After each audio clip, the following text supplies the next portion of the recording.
தமிழர்களே அவதானம். பிரான்சில் சமூக உதவித்தொகை பெறுவதில் புதிய சட்டத் திருத்தம். பிரான்ஸ் அரசாங்கம் சமூக உதவித்தொகை மோசடிகளைத் தடுக்க புதிய மற்றும் கடுமையான சட்டத் திருத்தம் ஒன்றை கொண்டு வந்துள்ளது.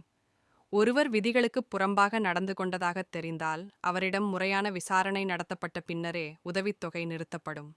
ஆனால் தற்போது கொண்டுவரப்பட்டுள்ள புதிய சட்டத்தின்படி பிரான்ஸ் டிராவல் நிறுவனம் ஒரு நபர் மோசடி செய்வதாகவோ அல்லது போலி ஆவணங்களை சமர்ப்பித்திருப்பதாகவோ சந்தேகித்தால் விசாரணைக்கு முன்பே முன்னெச்சரிக்கை நடவடிக்கையாக அவரது உதவித்தொகையை உடனடியாக நிறுத்தி வைக்க முடியும்.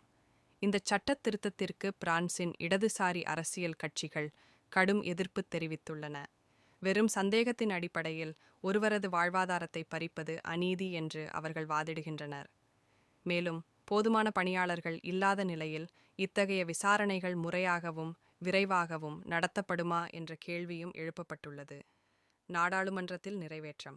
மொத்தம் 577 உறுப்பினர்களைக் கொண்ட பிரான்ஸ் நாடாளுமன்றத்தில் வெறும் 59 உறுப்பினர்கள் மட்டுமே முன்னிலையில் இருந்தபோது இந்த வாக்கெடுப்பு நடைபெற்றது.